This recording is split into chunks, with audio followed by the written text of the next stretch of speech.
दोस्तों, दुनिया में बहुत सी ऐसी रहस्यमयी चीजें और घटनाएं हैं जो आज तक एक मिस्ट्री ही बनी हुई है। जैसे कि श्राउड ऑफ ट्यूरिन पे आखिर जीसस क्राइस्ट की डेड बॉडी के निशान कैसे आए, और क्या तूतनखामुन का खंजर अंतरिक्ष आया था।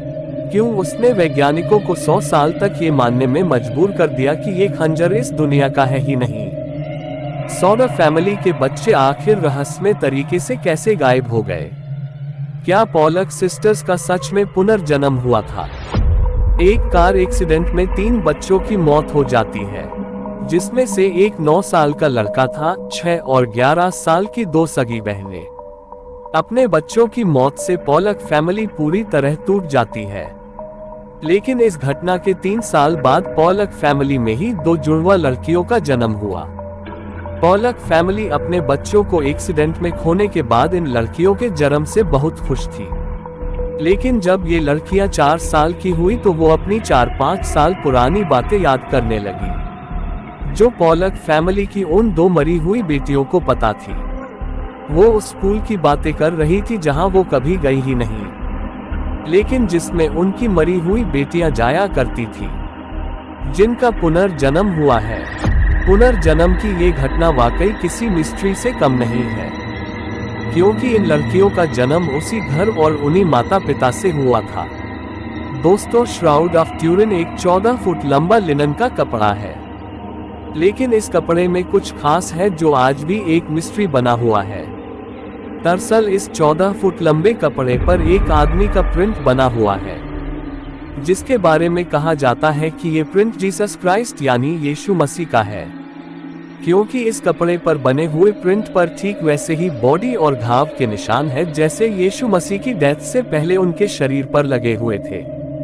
ये कहा जाता है कि जब यीशु मसीह की डेथ हुई थी तो उन्हें इसी कपड़े में लगाया गया था। जब इस कपड़े की कार्बन डेटिंग चेक की गई तो पता चला कि ये कपड़ा 1200 या 1300 ACV का है, जिससे इस कपड़े का जीसस से कोई भी रिलेशन नहीं बन पा रहा था, और तभी से ये श्राउड ऑफ ट्यूरिन एक मिस्ट्री बना हुआ है। नंबर 4, आखिर सॉडर चिल्ड्रन कहाँ है। सॉडर फैमिली की मिस्ट्री 1945 में क्रिसमस से पहले की रात को शुरू हुई थी।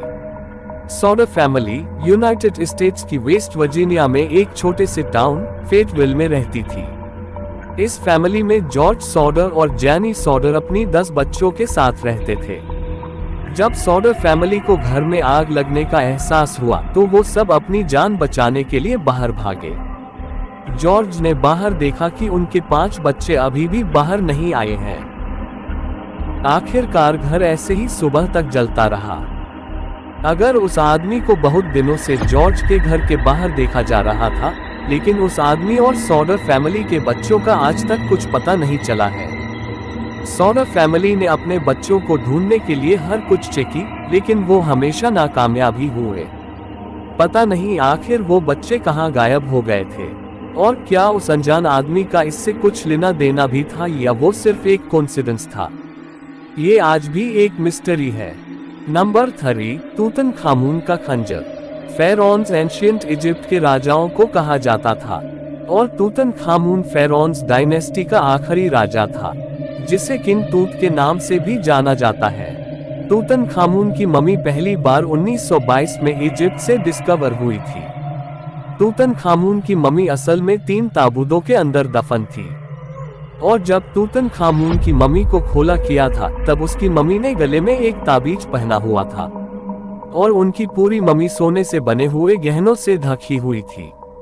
साथ ही उसकी मम्मी के साथ 2 खंजर भी मिले थे, जिसे पहली बार देखने में लगा कि इनमें से एक खंजर लोहे का था और दूसरा खंजर सोने का था। लेकिन कहानी बिल्कुल अलग थी, क्योंकि पिछली हुई कुछ रिसर्चेज और खंजरों की इमेजेस से पता चला कि एक खंजर असल में लोहे का नहीं बल्कि इसमें किसी मेटेओराइट के मटेरियल का इस्तेमाल किया गया होगा।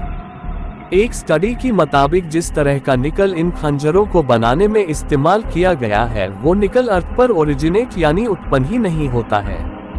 ऐसा माना जाता है कि एक खंजर तूतनखामुन को दूसरी दुनिया के लोगों ने तोहफे में दिया होगा।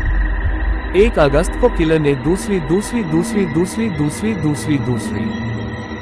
अलग अलग न्यूज़पेपर्स को लेटर भेजकर मर्डर्स की रिस्पॉन्सिबिलिटी ली और इस खबर को पेपर में छापने की डिमांड की। और इस लेटर में ही किलर ने अपना नाम जोडियक बताया था। लेकिन पुलिस की इन्वेस्टिगेशन में पता चला कि ये लेटर एक झूठ था। जिसके बाद 27 सितंबर को एक और मर्डर हुआ और इसके बाद 11 अक्टूबर को एक गैब ड्राइवर का मर्डर हुआ, जिसको 3 बच्चों ने अपनी आंखों से देख लिया था।